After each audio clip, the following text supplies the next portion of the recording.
चलिए आज हम बात करेंगे ब्रिक्स से जुड़ी एक खबर के बारे में। डॉलर को बाईपास करो और ब्रिक्स को कनेक्ट करो। 2026 में भारत की अगुवाई में ब्रिक्स देश अपनी डिजिटल मुद्राओं को जोड़कर स्विफ्ट को चैलेंज दे रहे हैं। ई रूपी और ई युआन तक तेज, सस्ता और स्वतंत्र व्यापार का नया युग शुरू होने वाला है। क्या यह डे डॉलराइजेशन की असली शुरुआत है?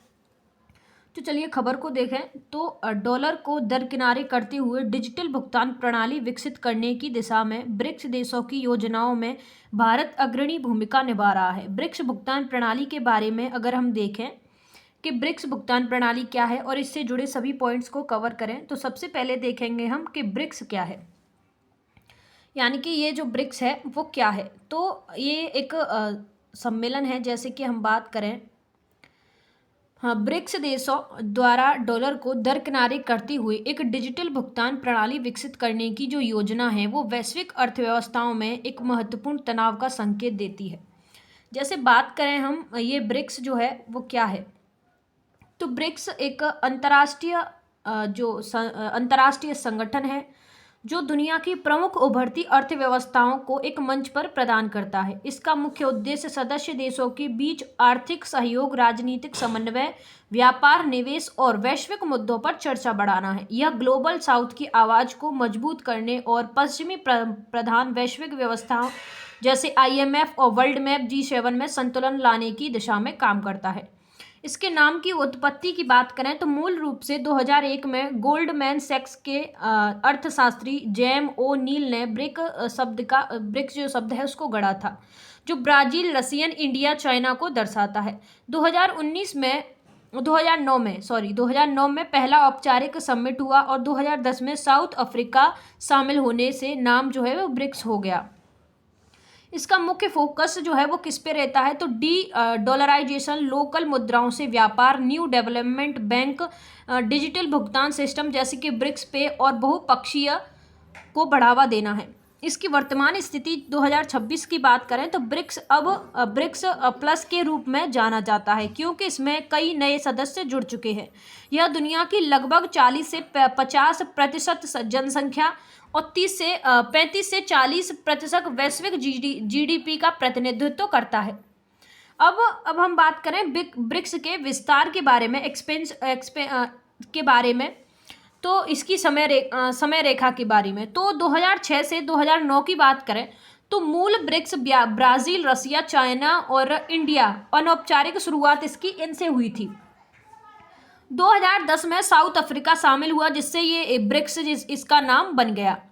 2023 में जोहान्सबर्ग समिट हुई, जिसमें 6 नए देशों को निमंत्रण मिला, जिसमें Argentina, Egypt, Ethiopia, Iran, Saudi Arabia और UAE शामिल है। अर्जेंटीना ने बाद में मना कर दिया और 2024 में नया राष्ट्रपति आने के बाद जनवरी 2024 की बात करें तो इजिप्ट, इथोपिया, ईरान, UAE पूर्ण सदस्य बने और सऊदी अरबिया ने थोड़ा विलंब किया लेकिन बाद में शामिल हो गया। जनवरी 2025 की बात करें तो इंडोनेशिया पूर्ण सदस्य बन चुका है और पहला दक्षिण पूर्वी एशियाई देश भी है। 2025 में पार्टनर कंट्री स्टेट्स की बात करें तो Belarus, Bolivia, Cuba, Kazakhstan, Malaysia, Nigeria, Thailand, Uganda और उज्बेकिस्तान, वियतनाम आदि 9 से 10 देशों को पार्टनर कंट्रीज का जो दर्जा है वो दिया गया है। वर्तमान में इसमें कितने सदस्य हैं इनकी बात करें तो वर्तमान में इसमें 11 सदस्य हैं। जैसे ब्राजील इसका मूल सदस्य है, रसिया भी इसका मूल सदस्य है, इंडिया भी मूल सदस्य है और चाइना भी इसका मूल सदस्य है। साउथ अफ्रीका की बात करें, दक्षिण अफ्रीका की, तो ये 2010 में शामिल हुआ था।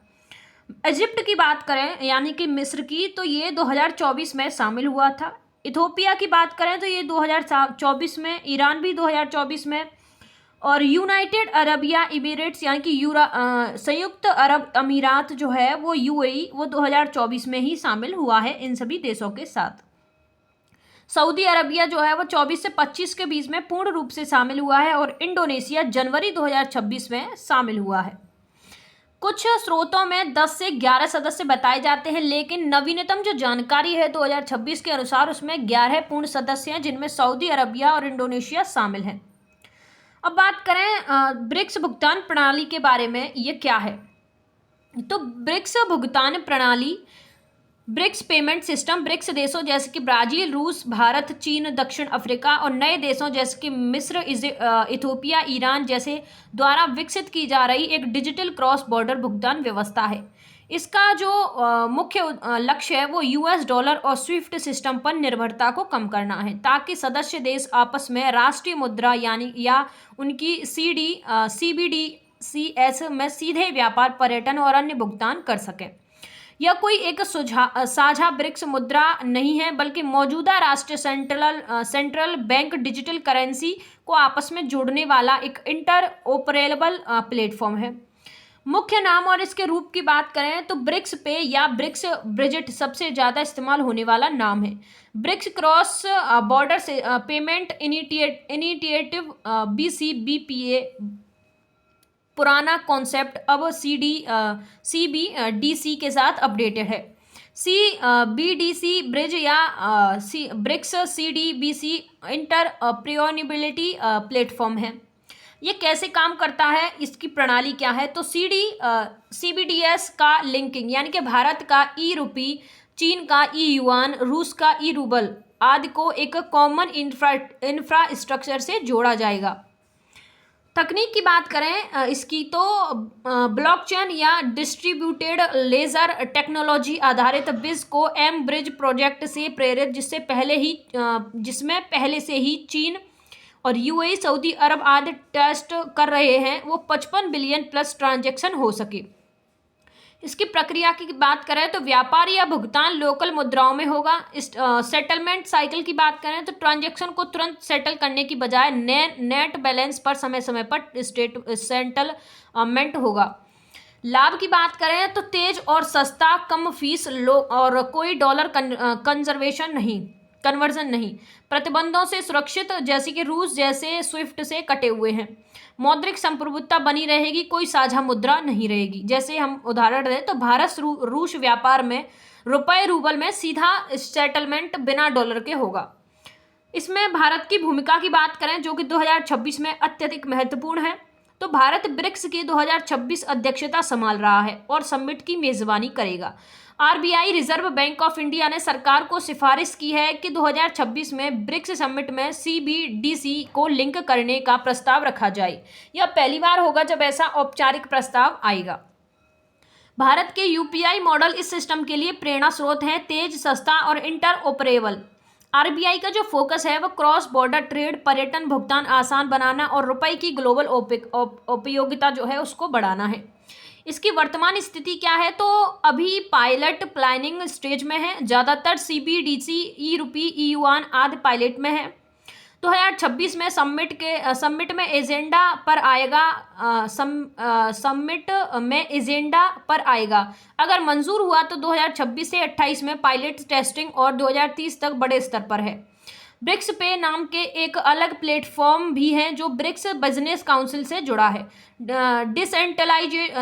डिसेंट्रलाइज्ड, कम फीस वाला, लेकिन यह मुख्य सरकारी सिस्टम से अलग प्रतीत होता है। अभी ऐप लॉन्च होने वाला है, कोई फाइनल लॉन्च नहीं होगा, लेकिन चर्चा बहुत तेज है। अब बात करें हम ब्रिक्स में भारत की जो भूमिका है वो क्या है, तो भारत की ब्रिक्स भुगतान प्रणाली जो है, जिसे हम ब्रिक्स बजट या CBDC इंटरऑपरेबिलिटी प्लेटफॉर्म भी कहा जा रहा है, में भारत की वर्तमान में सबसे प्रमुख और अग्रणी भूमिका निभा रहा है। यह भूमिका मुख्य रूप से 3 कारणों से है: 2026 में ब्रिक्स की अध्यक्षता, समिट में मेजबानी और RBI का सक्रिय प्रस्ताव, और भारत के डिजिटल पेमेंट अनुभव, UPI और ई-रुपी का मॉडल। 2026 ब्रिक्स अध्यक्षता और समिट होस्टिंग की बात करें तो भारत 1 जनवरी 2026 से ब्रिक्स की अध्यक्षता संभाल रहा है और साल के अंत में ब्रिक्स शिखर सम्मेलन की मेजबानी करेगा। अब बात करें हम RBI के प्रमुख प्रस्तावों की बात करें तो रिजर्व बैंक ऑफ इंडिया ने सरकार को सिफारिश की है कि ब्रिक्स देशों की CBDC central bank digital currency को आपस में जोड़ने का प्रस्ताव 2026 में समिट के एजेंडे में शामिल किया जाए। यह पहली बार है जब ब्रिक्स में ऐसा औपचारिक प्रस्ताव आएगा। उद्देश्य क्या है इसका उद्देश्य है क्रॉस बॉर्डर व्यापार, पर्यटन, भुगतान को आसान बनाना और तेज और सस्ता करना। डॉलर स्विफ्ट पर निर्भरता जो है उसको कम करना। यह जो प्रस्ताव है वो 2025 में रियू डेलेरेशन जो पेमेंट सिस्टम ऑपरेबिलिटी पर था वो आधारित है। भारत के डिजिटल पेमेंट अनुभव की वजह से लीडरशिप की बात करें तो भारत का यूपीआई यूनिफाइड पेमेंट इंटरफेस की बात करें तो दुनिया का सबसे सफल और तेज डिजिटल पेमेंट मॉडल है। करोड़ों ट्रांजैक्शन रोज, बहुत कम फीस और आसान इंटर ऑपरेबिलिटी। ई रुपी की बात करें, डिजिटल रुपी की, तो आरबीआई का पायलट प्लेटफॉर्म है जो पहले से ही रिटेल और होलसेल दोनों में टेस्ट हो रहा है। यह अन्य देशों के सीबीडीसी से जोड़ने के लिए तैयार है। ब्रिक्स में भारत इस मॉडल को प्रेरणा के रूप में पेश कर रहा है और इंटर ऑपरेबल प्लेटफॉर्म बनाना न के एक नई साझा मुद्रा। विशेषज्ञों का कहना है कि भारत का लोकतांत्रिक, पारदर्शक और तकनीकी ढांचा इसे प्राकृतिक नेता बनाता है। रूस चीन की आसपास तकनीक है, लेकिन भारत ट्रस्ट और रेगुलेटरी प्लेटफॉर्म ज़्यादा मजबूत है। अब हम बात करें भारत की भूमिका और इसके प्रमुख जो लाभ हैं और जो प्रभाव हैं। तो रुपए की ग्लोबल उपयोगिता बढ़ेगी। ई रुपये की ब्रिक्स सीबीडीसी से जोड़कर रुपए में अंतर्राष्ट्रीय व्यापार आसान होगा। डी डॉलराइजेशन में संतुलन दृष्टिकोण की बात करें तो आरबीआई ने स्पष्ट किया है कि मकसद डॉलर को हटाना नहीं बल्कि विकल्प देना है। यह प्रैक्टिकल और संप्रभुता बनाए रखने का तरीका है। ग्लोबल साउथ की आवाज की बात करें तो भारत ब्रिक्स प्लस में ग्लोबल साउथ का प्रतिनिधित्व करते हुए मल्टीपोलर वर्ल्ड को मजबूत कर रहा है। संभावित समय सीमा की बात करें तो अगर 2026 समिट में मंजूर हुआ तो 26 से 28 में पायलट टेस्टिंग और 2030 तक बड़े स्केल पर होगी। संक्षिप्त में बताएं तो यह सिर्फ सदस्य नहीं बल्कि इस पूरे प्रोजेक्ट का ड्राइवर है भारत। आरबीआई के प्रस्ताव, समिट होस्टिंग और यूपीआई ई रुपये की अनुभव से यह डी डॉलराइजेशन की दिशा में एक बड़ा लेकिन सावधानी पूर्वक कदम है। अब हम बात करें डी डॉलराइजेशन की बात करें जो कि मुख्य ड्राइवर है। तो डी डॉलराइजेशन का मतलब है वैश्विक व्यापार, भंडार और वित्तीय लेन देन में यूएस डॉलर की संप्रभुता और निर्भरता को कम करना। यह कोई अचानक क्रांति नहीं है बल्कि धीरे धीरे बढ़ता एक ट्रेड है जहां ब्रिक्स प्लस देश डॉलर को पूरी तरह से हटाने की बजाय विकल्प बना रहे हैं। जैसे बात करें जियोपॉलिटिकल टेंशन और यूएस प्रतिबंधों का वेपनाइजेशन, तो यूएस ने रूस यूक्रेन युद्ध के बाद ईरान और अन्य देशों पर स्विफ्ट सिस्टम के काटकर और डॉलर आधारित प्रतिबंध लगाकर वित्तीय सिस्टम को जो हथियार है वो बनाया है। इससे ब्रिक्स देशों खासकर रूस और चीन को डर है कि कभी भी उनका व्यापार या भंडार फ्रीज हो सकता है।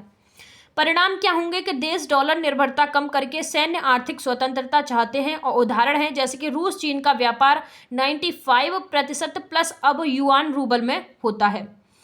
यूएस आर्थिक नीतियों और कमजोरी की बात करें तो यूएस का बढ़ता कर्ज ट्रिलियंस में अब फीड के रेट कट पॉलिसी से डॉलर की वैल्यू गिर रही है। ट्रंप की टैरिफ और अमेरिकी फर्स्ट नीतियां वैश्विक व्यापार में अनिश्चितता पैदा कर रही हैं जिससे देश डॉलर से हेडगिंग यानी कि सुरक्षा कर रहे हैं। डॉलर के ग्लोबल रिजर्व शेयर्स में गिरावट आई है जैसे और गोल्ड की जो मांग है वो बढ़ना शुरू हुआ है। जैसे ईएम सेंट्रल बैंक जैसे चीन, रूस, भारत गोल्ड खरीद रहे हैं। अब बात करें ब्रिक्स प्लस बढ़ती ताकत और आंतरिक व्यापार के बारे में, लोकल मुद्राओं से सेटलमेंट के बारे में। तो ब्रिक्स प्लस 11 सदस्य प्लस पार्टनरशिप अब वैश्विक जीडीपी का 35 से 40% और जनसंख्या का 45% प्लस प्रतिनिधित्व करता है। आंतरिक व्यापार में लोकल मुद्राओं का उपयोग बढ़ा है जैसे ब्रिक्स में 65 से 90% व्यापार अब डॉलर के बिना रूस के साथ 90% भारत रूस तेल के में रुपए में होगा। बायलेटरल एग्रीमेंट की बात करें तो चीन ब्राजील 25 से 30 लोकल और भारत यूएई रुपए में तेल खरीदेंगे आदि। 2026 में ब्रिक्स में आंतरिक व्यापार में लोकल मुद्रा सेटलमेंट को 35 से 50% तक बढ़ाने का लक्ष्य रखा गया है।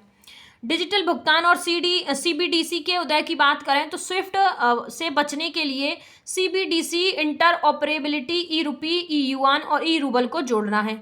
बिस प्रोजेक्ट से प्रेरित ब्रिक्स जो ब्रिज है वो ब्लॉकचेन पर आधारित है और तेज और सस्ता क्रॉस बॉर्डर पेमेंट है।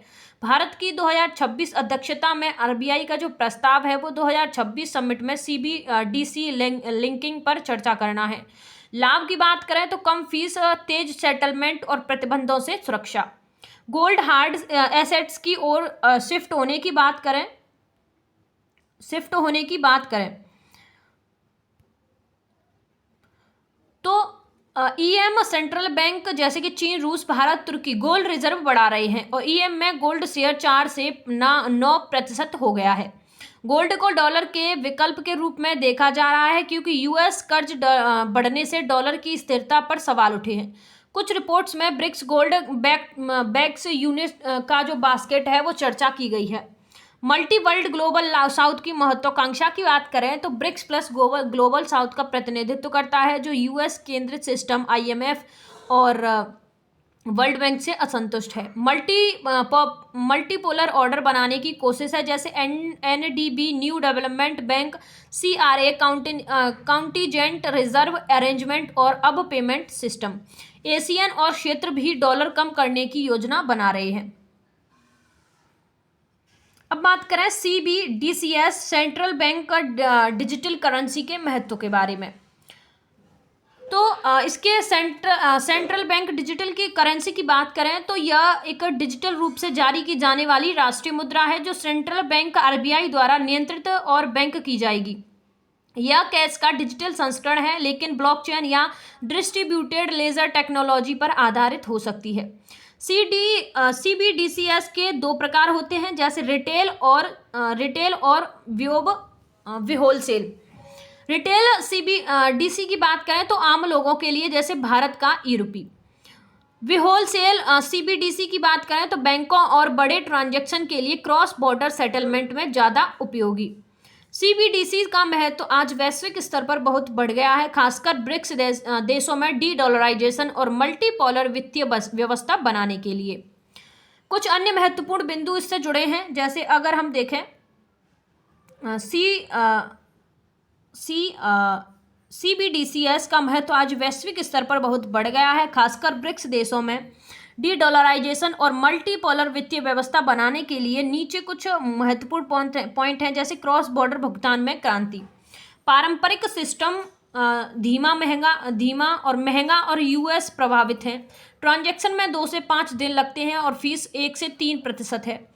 सीबीडीसीएस को इंटरऑपरेबल जोड़ने योग्य बनाकर तुरंत सेटलमेंट, सेकंड में कम फीस 50% तक कम है और 24/7 उपलब्ध है संभव हो सकती है। ब्रिक्स में ई-रूपी, ई-युआन और ई-रूबल आदि को लिंक करके डॉलर स्विफ्ट बाईपास किया जा सकता है और आरबीआई का 2026 प्रस्ताव इसी पर आधारित है। उदाहरण की बात करें तो भारत रूस तेल व्यापार में रुपये रूबल में सीधा सेटलमेंट बिना डॉलर कंजर्वेशन के।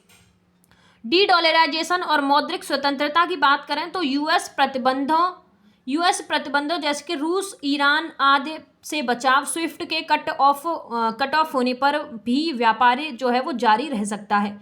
ब्रिक्स प्लस में सीबीडीसी लिंकिंग से लोकल मुद्राओं में व्यापार बढ़ेगा और डॉलर की निर्भरता कम होगी। ब्रिक्स आंतरिक व्यापार का 65 से 90% अब डॉलर फ्री है।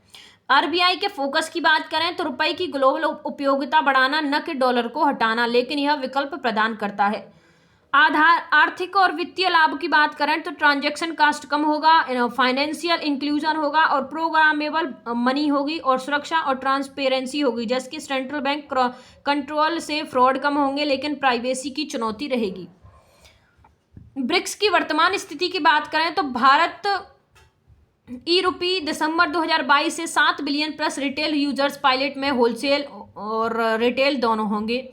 ई-युआन, रूस, रूबल और अन्य ब्राजील, ड्रैक्स, दक्षिण अफ्रीका आदि पायलट में। कोई भी पूर्ण लॉन्च नहीं, लेकिन 2026 समिट में आरबीआई का जो प्रस्ताव है वो सीबीडीसी पर इंटरऑपरेबिलिटी पर पहली औपचारिक चर्चा है। इसकी समय सीमा की बात करें तो 26 से 28 में पायलट, 2030 तक बड़े स्केल पर हैं। अब हम बात करें जियोपॉलिटिक्स और मल्टीपोलर वर्ल्ड के बारे में। तो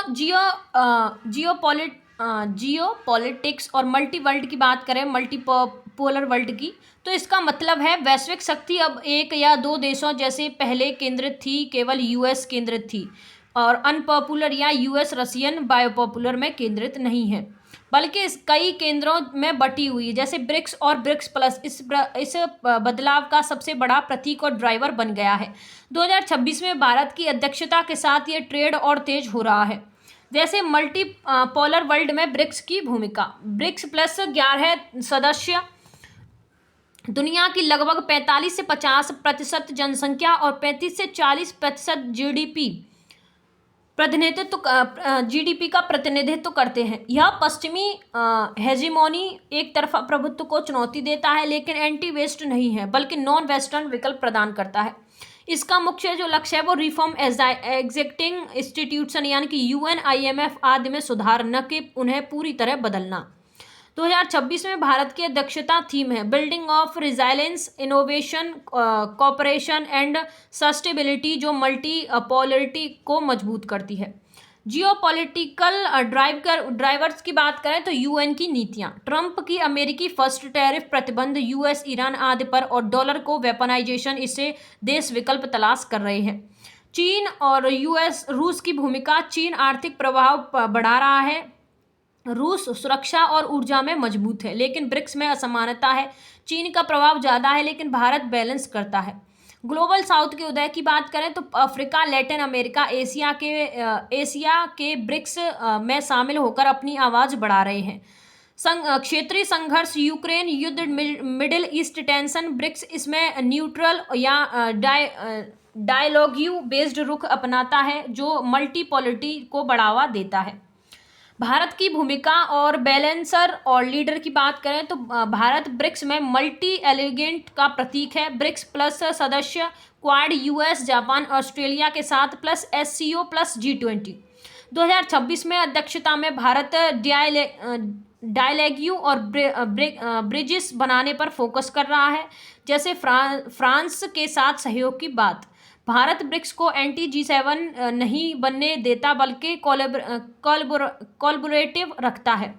ईएमए जयशंकर ने कहा कि ब्रिक्स नॉन वेस्टर्न अल्टरनेटिव है, न कि एंटी वेस्ट नहीं। भारत की रणनीति की बात करें तो मल्टीपोलरिटी को मजबूत करना, लेकिन स्ट्रेटेजिक ऑटोनॉमी बनाए रखना, न कि किसी एक पोल यानी कि चीन या यूएस के साथ एलिग होना। ब्लॉकचेन और टेक्नोलॉजी की बात करें तो ब्रिक्स भुगतान प्रणाली में ब्लॉकचेन और डिस्ट्रीब्यूटेड लेजर टेक्नोलॉजी मुख्य आधार है। ये तकनीकें सिस्टम को सुरक्षित, तेज, पारदर्शी और विकेंद्रीकृत बनाती हैं, ताकि सदस्य देश डॉलर स्विफ्ट कर निर्भर हुए बिना सीडीबीसी से क्रॉस बॉर्डर भुगतान कर सकें। इससे जुड़े कुछ पॉइंट्स की बात करें तो ब्लॉकचेन डीएलटी का मुख्य उपयोग विकेंद्रीकरण संरचना, एस्टेट और सत्ता सेटलमेंट, ट्रांसपेरेंसी और सिक्योरिटी, मल्टी करेंसी सपोर्ट और प्रोग्रामेबल फीचर्स, स्मार्ट कॉन्ट्रैक्ट से ऑटोनॉमी, नियम लागू करना जैसे ट्रेड फाइनेंशियल में शर्तें पूरी पर पेमेंट, ई रुपी, ई युआन, ई रूबल आदि को एक प्लेटफॉर्म पर जोड़ना बिना डॉलर कन्वर्शन की। मुख्य प्रोजेक्ट और उनके ब्लॉकचेन आधार की बात करें तो ब्रिक्स सीबीडीसी ब्रिज, भारत का 2026 प्रस्ताव सीबीडीसी को लिंक करने का प्लेटफॉर्म, ब्लॉकचेन आधारित, जहां घरेलू सीबीडीसी लेजर सॉवरेन रहते हैं, लेकिन ब्रिज पीवीपी सेटलमेंट करता है। ब्रिक्स पे ईस्वी में ब्रिक्स पे डिसेंट्रलाइज्ड प्लेटफॉर्म, ब्लॉकचेन पर आधारित, इंटरऑपरेबल आदि को जोड़ना। फीचर्स की बात करें तो कम फीस, तेज settlement, multi currency, QR code payments और B2B और टूरिज्म सपोर्ट। लाभ ब्रिक्स के लिए यानी कि ब्रिक्स के लिए क्या लाभ होंगे तो डीडॉलराइजेशन, आर्थिक कुशलता, सुरक्षा, समावेशी विकास, इसके जो लाभ हैं वो होने वाले हैं। अब हम बात करें ब्रिक्स भुगतान प्रणाली में चुनौतियों के बारे में। तो ब्रिक्स भुगतान प्रणाली में चुनौतियां क्या रहने वाली हैं, तो सबसे पहले तकनीकी इंटरऑपरेबिलिटी की समस्या। ब्रिक्स देशों की सीबीडीसीएस अलग अलग टेक्नोलॉजी पर आधारित हैं, जैसे भारत का ई रुपी, चीन का ई युआन और रूस का ई रूबल। विभिन्न सिस्टम को एक दूसरे से जोड़ना जटिल है, अलग अलग स्टैंडर्ड्स, प्रोटोकॉल और ओवरटेकर्स के साथ। ब्लॉकचेन डीएलटी पर आधारित ब्रिज लेयर बनाने में कंपेबिलिटी, इश्यूज, स्केलेबिलिटी और प्लेटफॉर्म की चुनौतियां होंगी। ज़्यादातर सीबीडीसीएस अभी पायलट में है, पूर्ण स्केल नहीं है, इसलिए बड़े वॉल्यूम पर टेस्टिंग नहीं हुई है। शासन और नियामकीय चुनौतियों की बात करें तो क्रॉस बॉर्डर ट्रांजैक्शन के लिए कौन सा नियम लागू होगा, डिस्प्यूजन रेजोल्यूशन स्टैंडर्ड्स में अंतर, data governance, privacy, cross border data sharing पर चिंताएं जैसे नियमों के टकराव, ट्रेड इम्बैलेंस का प्रबंधन जैसे भारत रूस व्यापार में रुपए बैलेंस जमा हो जाते हैं लेकिन रूस उन्हें इस्तेमाल नहीं कर पाता, इसे सेटल करने के लिए फॉरेक्स स्वैप लाइंस या साइक्लिंग सेटलमेंट चाहिए लेकिन सहमति मुश्किल है। सदस्य देशों के बीच टेक्नोलॉजी प्लेटफॉर्म पहचानने में हिचकिचाहट जैसे देश का प्लेटफॉर्म अपनाने से अन्य देशों को डर है। साइबर सिक्योरिटी और स्ट्रेटेजिक रिस्क की बात करें तो बड़े स्केल पर डिजिटल सिस्टम से साइबर अटैक का खतरा बढ़ता है। एक देश की कमजोरी पूरे सिस्टम को प्रभावित कर सकती है। ऑफलाइन रिटेल सीबीडीसी में प्राइवेसी वर्सेस ट्रांसपेरेंसी का बैलेंस बनाना चुनौतीपूर्ण है। जियोपॉलिटिकल और राजनीतिक चुनौतियों की बात करें तो यूएस की प्रतिक्रिया है कि ट्रंप ने पहले चेतावनी दी थी, $, बाईपास करने पर 1000 टैरिफ। ये जो ट्रंप है वो ऐसी ही धमकी देते रहते हैं। ब्रिक्स प्लस प्रभावित कर सकता है। सदस्यों के बीच ट्रस्ट की कमी है। चीन का आर्थिक दबदबा, रूस की सुरक्षा फोकस, भारत का बैलेंसिंग, असमानताओं से कंसेक्शन मुश्किल है। कुछ देश मल्टी एलिगेंट चाहते हैं जैसे भारत क्वाड में है, इसलिए एंटी वेस्ट इमेज से बचना है। पुरानी ब्रिक्स पहले जिसमें कॉमन करेंसी फेल हो चुकी है, इसी तरह यह भी लंबा खिंच सकता है। आर्थिक इंफ्रास्ट्रक्चर की कमियों चुनौतियों की बात करें तो लागत, इंफ्रास्ट्रक्चर बनाने में दसियों अरब $, लग सकते हैं टेक्नोलॉजी, टेस्टिंग और ट्रेनिंग में। लिंकेडिटी की बात करें तो लगातार ब्रिक्स मुद्राएं यूएन को छोड़कर ग्लोबल स्तर पर कम लिंक्ड हैं। व्यापार असंतुलन की बात करें तो बड़े निर्यातक चीन वर्सेस आयातक देशों में बैलेंस मुश्किल है। समय सीमा की बात करें तो 2026 में समिट में चर्चा, पायलट 2026 से 28, बड़े स्केल 2030 तक है, लेकिन डिले संभावित है। ये चुनौतियां इसलिए हैं क्योंकि ब्रिक्स में कोई सुपरनेशनल अथॉरिटी नहीं है, सब कुछ कंसेंसस पर आधारित हैं।